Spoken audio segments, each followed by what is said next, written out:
Malapit nang mapanood worldwide sa Viva One ang action thriller series ni Nadine Lustre, ang Road Killers. Masaya naman siyang makasama rito ang talented young actor na si Jerome Ponce na ginampanan ang isang importanteng papel. Nadine Lustre, anong ganap? So with Jerome, I really enjoyed when we were training for the last fight scene. For some reason, sobrang na-enjoy namin yun. I guess just because it was such a challenge to do. And nung nag-shoot kami nun, yun yung pinaka-memorable siguro na shoot namin. Bumilib si Nadine sa husay sa pag-arte at gaang katrabaho ni Jerome. Sobrang gritty. Tapos sobrang dumi nung eksena na yun because we were rolling on dirt. So every time na after ng take, parang nagtatawanan lang kami. So super saya niya katrabaho and super easy.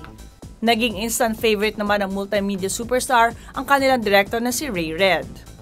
Same kami ni Direk. Parang she also loves, you know, the gritty stuff. Mahilig din ako sa action. Aside from horror, of course. Mahilig din ako sa action. Tapos, nakikita ko kay Direk, parang, I don't know, parang she's also a bit boyish in a way, you know, when she talks about the scene. Sobrang gusto ko yung how, I guess she explains the characters na parang very different from the other directors that I've worked with. Road Killers premieres March 1 with fresh episodes every Friday on Viva One.